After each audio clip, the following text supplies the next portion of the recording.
आजच्या या मोर्चाच्या निमित्ताने या ठिकाणी व्यासपीठावर उपस्थित असलेले आपल्या सगळ्यांचे लोकप्रिय खासदार सावरासाहेब, नालासोपारा विधानसभा मतदारसंघाचे आपले लोकप्रिय आमदार राजनजी नाईक साहेब, भारतीय जनता पार्टीचे सर्व पदाधिकारी, महापालिकेतील विरोधी पक्ष नेते मनोज पाटील साहेब, भारतीय जनता पार्टीचे सर्व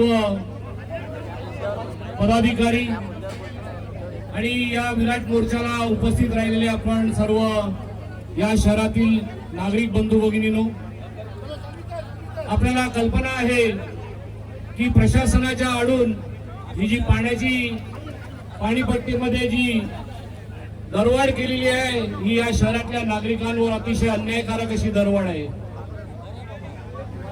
या शहरामध्ये उसगाव असेल, सूर्या असेल, अशा अनेक योजनांचं पाणी या शहरामध्ये आलं, परंतु आजही या शहराची जी तहान आहे ही भागलेली नाहीये। आणि म्हणून या सगळ्या माय भगिनी या ठिकाणी जमलेल्या आहेत, या पाण्यासाठी जमलेल्या आहेत। 30 दिवसाचं बिल आणि 15 दिवस फक्त पाणी द्यायचं।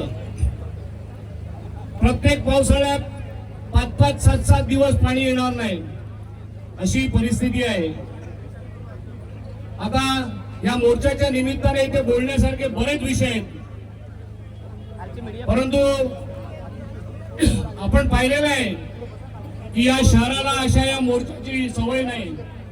अशा प्रकारचा विरोध या शहराने कधी आजपर्यंत बघितलेला नाहीये, परंतु गेल्या काही वर्षात ही सुरुवात झालेली आहे आणि आजचा हा विराट मोर्चा हा नागरिकांचा असंतोष रस्त्यावर उमटलेला आपण सगळ्यांनी पाहिलेला आहे।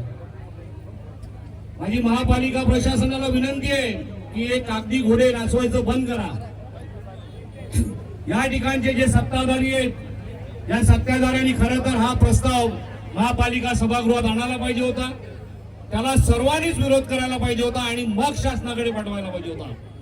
परंतु शासनाकडे कागदी घोडे नाचवायचे आणि नागरिकांवर अन्याय करायचा आता यापुढे वसई तालुक्याची जनता सहन करणार नाही। या ठिकाणी या अन्यायकारक दरवाढीचा मी निषेध करतो आणि या ठिकाणी बरेच वक्ते बोलणार आहेत, त्यामुळे थांबतो। धन्यवाद। जय हिंद, जय महाराष्ट्र।